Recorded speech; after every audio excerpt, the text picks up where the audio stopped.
Hello friends, I hope you guys are doing well. So today we are going to discuss about section 100 of Companies Act 2013 which deals with extraordinary general meeting. तो पहले थोड़ा सा basic बता देता हूँ मैं कि EGM यानी कि एक्स्ट्राऑर्डिनरी जनरल मीटिंग होता क्या है। कंपनीज को कई बार क्या होते हैं कि अर्जेंटली कुछ मैटर डिस्कस करने होते हैं, जैसे कि AGM जो होती है कंपनी को साल में एक ही बार होती है। तो अगर कंपनी को बीच में कुछ इंपॉर्टेंट ट्रांजेक्शन डिस्कस करनी हुई तो ऐसा तो है नहीं कि वो AGM का वेट करेगी। इसलिए कंपनी क्या करती है, बीच में अगर कुछ मैटर्स डिस्कस करने होते हैं, साल के बीच में कुछ मैटर्स डिस्कस करने होते हैं तो कंपनी EGM कॉल करती है, मतलब एक्स्ट्राऑर्डिनरी जनरल मीटिंग में वो मैटर डिस्कस कर लेती है। तो कंपनी AGM का वेट ना करके EGM में डिस्कशन कर लेती है और रिजोल्यूशन को पास करके अकॉर्डिंगली डिसीजन ले लेती है। तो इसलिए EGM का प्रोविज़न कंपनीज एक्ट के सेक्शन 100 में आया। आइए देखते हैं कि EGM के बारे में थोड़ा सा डिस्कस करते हैं। तो EGM को डील करता है सबसे पहले section 100 of companies act 2013 discuss about EGM, calling of EGM to be very precise. तो 100 सबसेक्शन 1 क्या बोलता है, the board may whenever it deems fit call an EGM। तो जब बोर्ड को जब भी लगता है कि ज़रूरत है EGM बुलाने की तो बोर्ड क्या करता है, EGM बुला लेता है और जो भी मैटर होता है वो डिस्कस कर लेता है। अब EGM को बुलाने का एक तरीका और भी है, बोर्ड ऑफ डायरेक्टर्स भी बुला सकते हैं। दूसरा, the board shell at the requisition made by, मतलब बोर्ड रिक्वेस्ट पे भी बुला सकता है EGM। किसकी रिक्वेस्ट पे बुला सकता है EGM, आइए देखते हैं। सबसे पहले, in the case of company having a share capital, ऐसी कंपनी जिसके पास शेयर कैपिटल है उस केस में रिक्वेस्ट कौन करेगा, such members on the date of receipt of the requisition. ऐसे मेंबर्स मतलब कौन रिक्वेस्ट कर सकता है EGM बुलाने के लिए, such members on the date of receipt of the requisition holds at least 1/10 of such paid up share capital of the company as on that carries the right to voting. मतलब एक तो board खुद बुला सकती है EGM, दूसरा ऐसे share holder मतलब ऐसे मेंबर्स जिनके पास कम से कम 1/10 of such paid up share capital, PUSC से मतलब है पेड अप शेयर कैपिटल, मतलब एटलीस्ट कम से कम उनके पास 1/10 of paid up share capital होनी चाहिए जो कि वोटिंग राइट कैरी करते हों।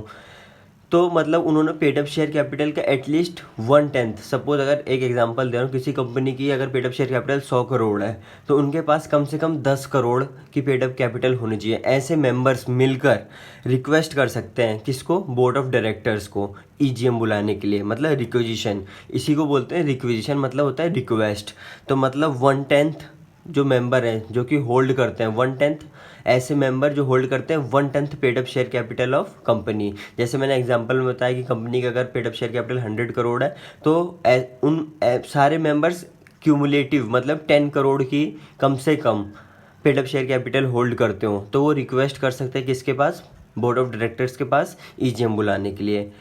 और ऐसे केस में जिनके पास company not having share capital, company के पास शेयर कैपिटल नहीं है, तो क्या उसमें कौन बुला सकता है, ऐसे मेंबर्स जो कि होल्ड कर रहे हो at least 1/10 of total voting power of all the members having the set date are right to vote.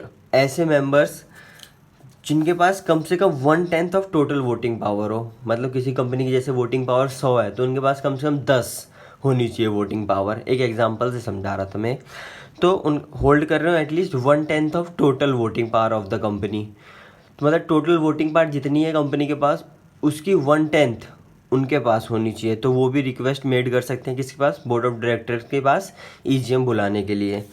अब 100 सबसेक्शन 3 क्या बोलता है, requisition under subsection 2 shall set out the matters for consideration in the meeting signed by requisitionist and send to registered office of the company. Requisition under subsection 2 मतलब जो भी यहाँ पर request made की गई है बोर्ड ऑफ डायरेक्टर के पास, किसमें, सबसेक्शन 2 में, उसमें उस रिक्वेस्ट में मैटर्स भी होंगे कि कौन से मैटर को डिस्कस करना चाहते हैं मीटिंग में, कंसिडरेशन में कौन से मैटर्स आएंगे। तो जो सबसेक्शन 2 में रिक्वेस्ट मेड की गई थी बोर्ड ऑफ डायरेक्टर्स के पास, उसमें सबसेक्शन 2 में जो बोर्ड ऑफ डायरेक्टर्स के पास रिक्वेस्ट मेड की गई थी उसमें वो मैटर्स भी डालेंगे, मतलब जो भी वो रिक्वेस्ट डालेंगे, रिक्वेस्ट एक एप्लीकेशन की फॉर्म में ही देंगे, तो उस एप्लीकेशन में वो जो मैटर्स डिस्कस होने EGM में उनको भी लिख कर देंगे और साइन करेंगे सारे रिक्वेजनिस्ट और सेंड कर देंगे registered office of the company को। उसका 100 सबसेक्शन 4 क्या बोलता है, board call the EGM within 21 days from the date of receipt of a valid requisition. जिस दिन कंपनी को मतलब बोर्ड ऑफ डायरेक्टर को वैलिड रिक्वेजिशन मिला, वैलिड से मतलब वही है जो कि लिमिट मैंने डिस्कस करी थी, अगर उस लिमिट के अंडर मिला तो उसके 21 दिन के अंदर बोर्ड ऑफ डायरेक्टर क्या करेंगे, ईजीएम को बुला लेंगे। Such meeting shall be convened on a day not later than 45 days from receipt of such requisitions। तो बोर्ड कॉल कर सकता है ईजीएम 21 दिन के अंदर, मतलब 21 दिन के अंदर वो डेट बता देगा कि भैया इस दिन को ईजीएम हो पाएगी, लेकिन वो ईजीएम 45 डेज के अंदर हो जानी चाहिए जिस दिन से रिक्वेस्ट आई है बोर्ड के पास। तो अब यहाँ पर 2 क्राइटेरिया है, कंफ्यूज मत होइएगा। यहाँ पर 21 डेज वाला जो क्राइटेरिया है वो ये बोलता है कि सपोज आज मेरे पे रिक्वेजिशन आई, जैसे कि आज मेरे पे रिक्वेस्ट आई, आज है 1 मई है आज, तो मेरे को इससे 21 दिन के अंदर मेरे को डेट एक अनाउंस कर देनी है कि मैं इस दिन ईजीएम बुला रहा हूँ कंपनी की, जो भी मेरे पास रिक्वेस्ट आई है बाय रिक्वेजिशनिस्ट।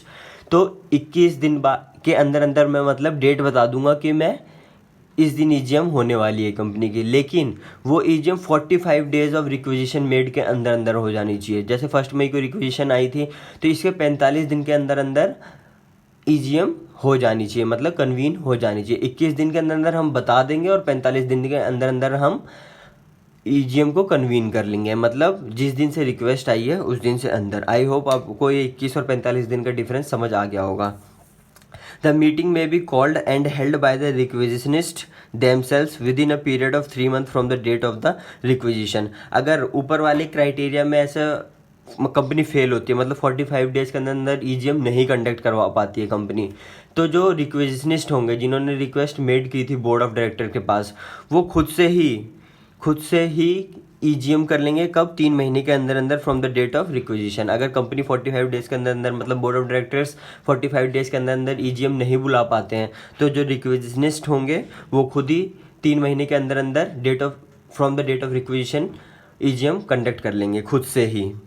फिर 105 सबसेक्शन क्या बोलता है, meeting held by requisitionist under subsection 4 shall be called and held in the same manner in which the meeting is called and held by the board। अगर बोर्ड फेल हो जाता है बुलाने में, 45 डेज के अंदर बोर्ड नहीं बुलाता है, तो रिक्वेजिशनिस्ट क्या करेंगे, खुद से मीटिंग कर लेंगे 3 महीने के अंदर। तो वो 3 महीने के अंदर जो वो मीटिंग करेंगे उस मीटिंग को ऐसा माना जाएगा कि बोर्ड ने ही बुलाया है, और जो भी उसमें मतलब डिस्कशंस होंगी वो ये माना जाएगा कि बोर्ड ने जो ईजीएम बुलाई थी उसी के अकॉर्डिंगली हुई है। अब लास्ट सबसेक्शन मतलब 100 सबसेक्शन 6 क्या बोलता है, reasonable expense incurred by requisitionist under section 4।